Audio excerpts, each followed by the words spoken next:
This is Bitching with Betty. I'm Betty, so let the bitching commence. Okay.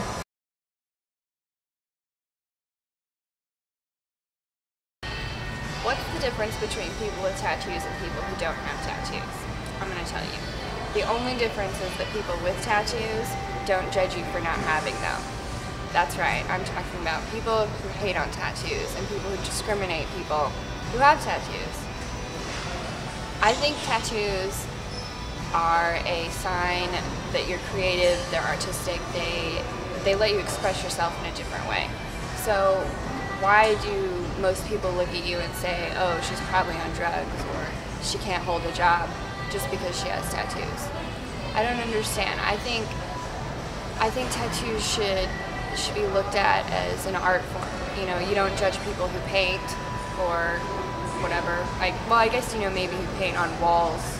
That's illegal. It's probably not a good idea. But people who have tattoos don't do that. Not all people. You know, I think it's like a one-on-one basis. You shouldn't be judging everyone as a whole, you know? Just like you can't judge someone on the color of their skin. Just because the color of my skin is like purple and red and yellow doesn't mean you can discriminate against me. I think a lot of jobs discriminate against people with tattoos, and I don't really understand why. I think the times are changing, and people's views of tattoos should start changing as well. I have a fun tidbit for you, an interesting fact. The oldest human remains ever found, Otis the Iceman, had tattoos. He had 4 tattoos, one on his back, his ankle, and I think a couple on his arms. So if the oldest human remains ever found had tattoos, this is something that's been along for a long, long time. It's part of who we are. It's in our nature. So you need to stop hating. I started getting tattoos at a young age. You know, I got this big one down here on my arm when I was 18. So I often had people, you know, looking at me or making judgments and assumptions about me from, you know, a long time ago. So I started big, you know, balls to the walls, go all the way.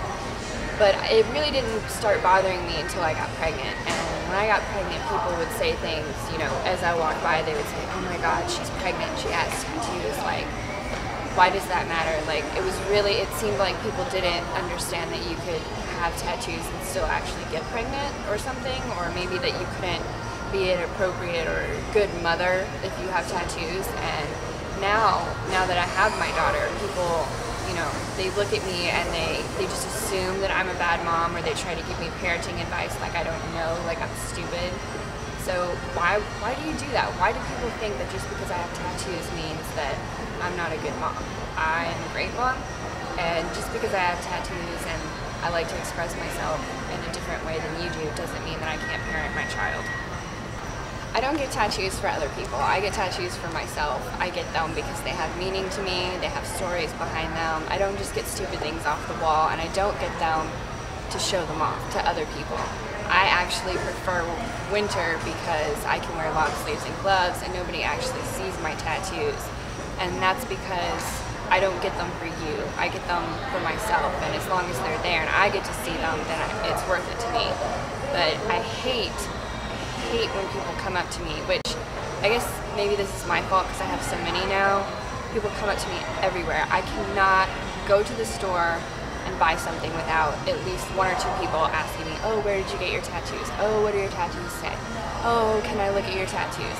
And that's fine, you know, I don't mind that so much. I mean, at least they're being nice. But when people just randomly come up to me and grab my arms and look at my tattoos, that's uncalled for. You know, I don't know you, you don't know me, and it's always 4 a.m. at Walmart. The creepiest fucking people come up to me and grab me and read my arms and rub my arms like, oh, let me see what it says. No, that's not cool. Don't fucking touch me, okay? I don't come up to you and grab your shirt and say, I want to see you're getting lucky in Kentucky Abercrombie shirt closer up. No, I don't do that. So don't come up and grab my shit, because that's just creepy.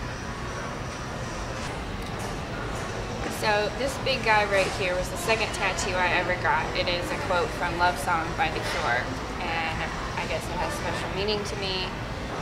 It kind of symbolizes how I feel about anyone I've ever truly loved. And And this one is, I call this my mom arm. It's going to be a whole sleeve about my mom eventually, but it's a quote from The Crow, the movie with Brandon Lee. And it says, when the people we love are stolen from us, the only way to let them live on is to never stop loving them. Real love is forever. And I think that's a good mom quote, you know. But it's also about just anybody I've ever loved. This one gets a lot of attention, maybe because it's in between my boobs. I don't know. It is a Sailor Jerry's tattoo that I kind of put my own spin on. I actually drew it and changed it up a little bit. It says "Screwed, Student, Tattooed," which is an old sailor tattoo. Basically, you know, you're drunk and you're tattooed, and that's kind of me.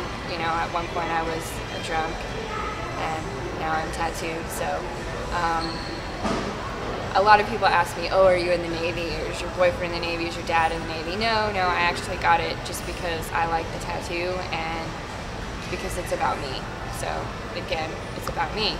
My hands get a lot of attention. This one I got almost 3 years ago. Bad idea, it hurt a lot. But it stayed, and it's been a really good tattoo. I love it. I like to pass on the peace, you know, whenever I shake somebody's hand. It's kind of a symbolic way just to pass the peace, you know, peace of mind and just peace to everybody. I have more song lyrics on my fingers. That was pretty painful. I wouldn't suggest doing it. It hurts a lot, and it doesn't stay. It comes off. I've had it done twice now, and it's definitely not going to come off. Actually, it's kind of a cover-up because I got my ring finger tattooed from an ex.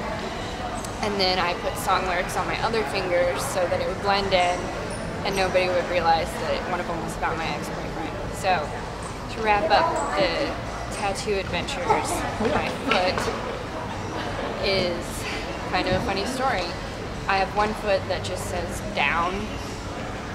Eventually it's going to say bow down and it'll actually make sense. But right now it just says down. I went on vacation to New Orleans, and a friend of mine had a tattoo artist down there that was like, oh, I'll do your foot tattoo. And so he did one, and then she wouldn't go home with him that night, and he decided he did not want to finish my tattoo. So my roommate totally fucked me on that one, but I understand, you know, it happens. So eventually, hopefully my feet will say more than just down. I get made fun of a lot. People are like, why doesn't the other one say up? It's not going to say up. It's going to say bow down, you know, at my feet.